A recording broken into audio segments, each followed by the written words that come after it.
ఇక గోదావరి పుష్కరాలు ఇప్పటికే 2-3 సమావేశాలు గౌరవ ముఖ్యమంత్రి గారే వారు నిర్వహించారు.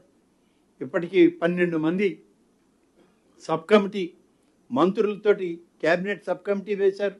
12 విభాగాల అధికారులు, ప్రిన్సిపల్ సెక్రటరీలు, స్పెషల్ చీఫ్ సెక్రటరీలు వీరందరితోటి 3 సమావేశాలు అయినాయి. ఎవరి డిపార్ట్మెంట్లో ఆ డిపార్ట్మెంట్ పరిధిలో వాళ్ళ అవసరాలు ఏంటి, వాళ్ళు ఎక్కడెక్కడ ఏం చేయాలి.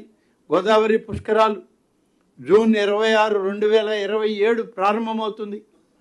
జూలై 7 వరకు జరిగేటువంటి ఈ 12 రోజుల కార్యక్రమానికి పూర్తి స్థాయిలో పుష్కర సమావేశాలన్నీ కూడా జరగాలనేది ముఖ్యమంత్రి గారి ఆలోచన.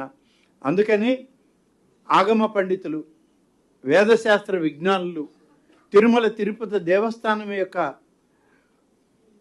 వేద పండితులు, మన దేవాదాయ శాఖలో ఉన్నటువంటి పెద్దలు అందరూ కలిసి 2027 జూన్ 26వ తారీఖున ప్రారంభమై జూలై 7 వరకు 12 రోజుల పాటు గోదావరి పుష్కరాలు ఈ దఫా చేయడానికి ఒక సుముహూర్తాన్ని నిశ్చయించారు. దానికి డిసెంబర్ 12, 2025నే ఒక జీవో కూడా విడుదల చేసి ఈ తేదీలను ఖరారు చేస్తూ పెట్టాం. సీఎం గారు ముఖ్యమంత్రిగా వారు సమావేశాలు ఇచ్చారు, వారు సూచనలు ఇచ్చారు. దీని పరిధిలో ఆయా శాఖల యొక్క ఎస్టిమేట్లు కానీ వాళ్ళ కార్యక్రమాలు కానీ రూపొందిస్తున్నారు. ఈ మాసంలో మేమందరం రాజమండ్రిలో సమావేశమై జిల్లా కలెక్టర్లతో, ముఖ్యంగా ఆయా ప్రాంతాల జిల్లాలు 6 జిల్లాలు పరిధిలో ఈ యొక్క గోదావరి పరివాహక ప్రాంతం ఉంది. వాటన్నిటిని కూడా పర్యవేక్షించాలని చెప్పి అనుకున్నాం. కానీ కొన్ని కార్యక్రమాలు, కొన్ని ప్రత్యేక సమావేశాల వల్ల ఆలస్యమైంది. జూలై మొదటి వారం నుంచి కార్యక్రమాలు మొదలు పెట్టబోతున్నాం. వీటితో పాటు అనేక మంది పీఠాధిపతులు ఉన్నారు.